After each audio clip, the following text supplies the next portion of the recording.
Jumpa lagi di kelas online fisika. Pada pertemuan kali ini kita akan membahas tentang uji konsep yang pertama yang pada pekan kemarin kita sampaikan.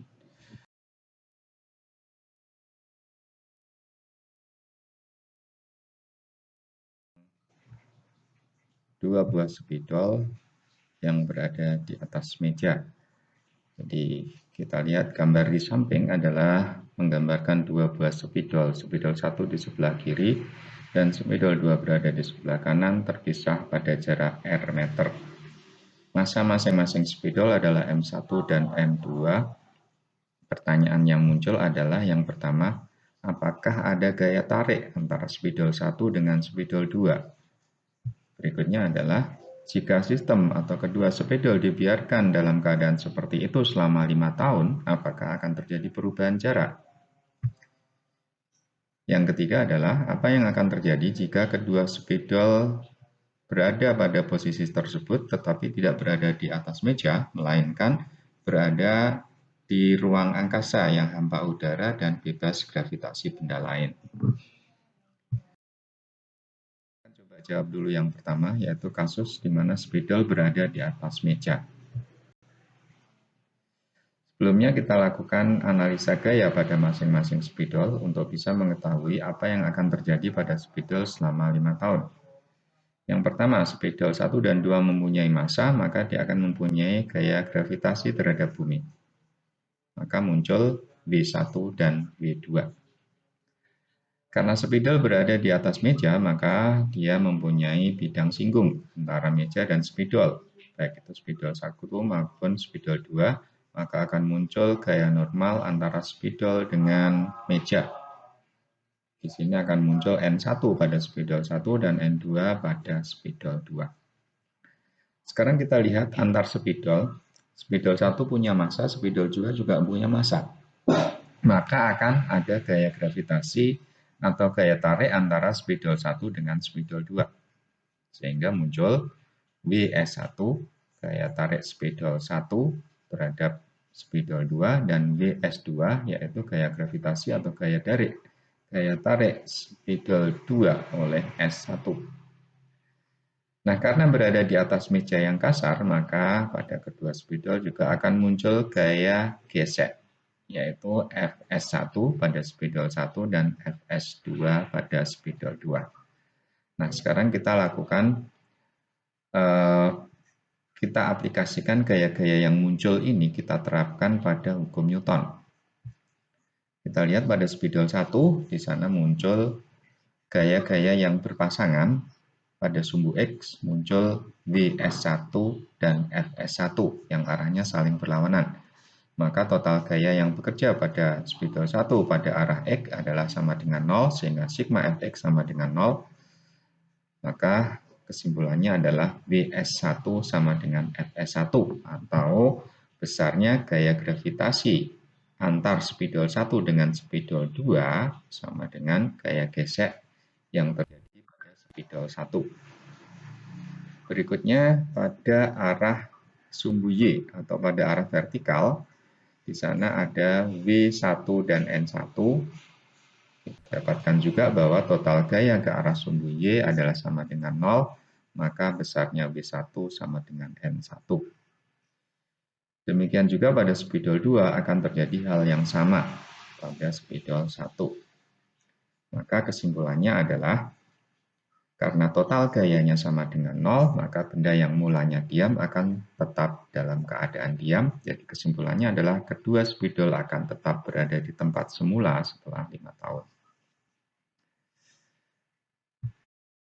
Sekarang, bagaimana kasusnya ketika kedua spidol tersebut berada di ruang angkasa?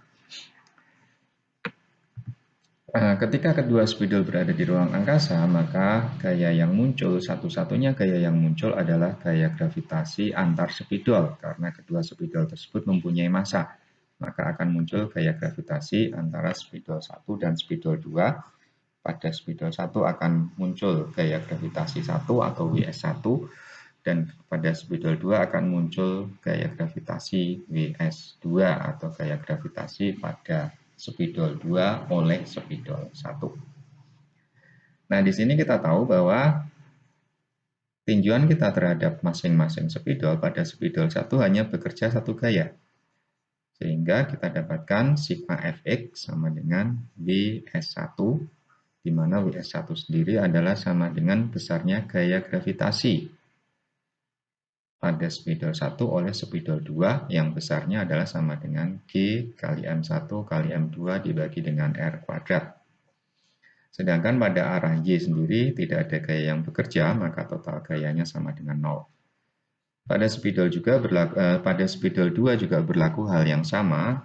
Jadi pada spidol 2 hanya ada satu gaya ke arah kiri, yaitu gaya gravitasi spidol 2 oleh spidol 1. Besarnya juga sama, yaitu sama dengan G M1 dikali M2 dibagi dengan R kuadrat. Sekarang kita misalkan bahwa massa spidol masing-masing adalah sama dengan 10 gram dan terpisah pada jarak 1 meter. Kita akan hitung berapa sih besarnya gaya gravitasi antar spidol tersebut. Kita tahu bahwa besarnya gaya gravitasi adalah sama dengan G M1 kali M2 dibagi dengan R kuadrat, maka kalau nilainya kita masukkan akan menghasilkan W sama dengan 6,7 kali 10 pangkat min 11, yaitu tetapan gravitasi umum, dikalikan dengan massa, karena massanya sama, maka dia akan sama dengan 10 kali 10 pangkat min 3 kuadrat, dibagi dengan 1 kuadrat. 1 kali M2 sama dengan 10 kali 10 pangkat min 3 kuadrat dalam satuan kilogram. Maka hasilnya W sama dengan 6,7 kali 10 pangkat min 15 Newton. Ini adalah angka yang sangat kecil sekali, di mana ordernya adalah order negatif 15 Newton. Tetapi ketika gaya ini bekerja dalam waktu yang lama, tadi dikatakan selama 5 tahun, maka dia akan menghasilkan sebuah percepatan, sebelumnya kita hitung dulu percepatannya. Jadi percepatan yang terjadi pada spidol 1, karena di situ ada gaya yang bekerja, dan totalnya tidak sama dengan 0, maka akan berlaku hukum Newton 2, yaitu sigma F sama dengan M kali A, sehingga kita bisa mencari nilai A. A sama dengan F per M atau sama aja dengan W per M. Kita masukkan nilainya adalah 6,7 kali 10 pangkat min 15 dibagi dengan 10 kali 10 pangkat min 3 kg. Hasilnya adalah 6,7 kali 10 pangkat min 13 meter per sekon kuadrat. Kecepatan yang sangat kecil ini dalam waktu yang sangat lama tentu saja akan menghasilkan sebuah kecepatan. Bisa kita hitung selama 5 tahun, kecepatan yang dihasilkan adalah sama dengan A kali T. A-nya tadi adalah 6,7 kali 10 pangkat min 13 meter per sekon kuadrat, sementara T-nya adalah sama dengan 1 jam, kita jadikan sekon, berarti sama dengan 3.600 sekon dikalikan dengan 24 jam, yaitu sehari semalam. Jadi 3.600 kali 24 jam dikalikan 1 tahun adalah 360 hari, dikali 360 dikalikan dengan 5 tahun, dikali 5. Maka hasilnya adalah sama dengan sekitar 1,6 kali 10 pangkat 8. Sehingga kecepatan yang akan muncul setelah 5 tahun adalah 1 kali 10 pangkat min 4 meter per sekon, atau sekitar 0,1 mm per sekon. Nah, kecepatan yang ini sudah bisa kelihatan. Jadi kesimpulannya adalah ketika spidol berada di luang angkasa, maka kedua spidol tersebut akan bergerak saling mendekat. Jadi berbeda dengan kondisi yang ada di atas meja tadi, karena ada gaya gesek, maka total gayanya sama dengan 0, tetapi ketika dia ada di ruang angkasa, maka total gayanya tidak sama dengan 0, karena masing-masing spidol hanya mempunyai satu gaya, yaitu gaya gravitasi antar spidol. Sehingga kedua spidol ini akan bergerak saling mendekat.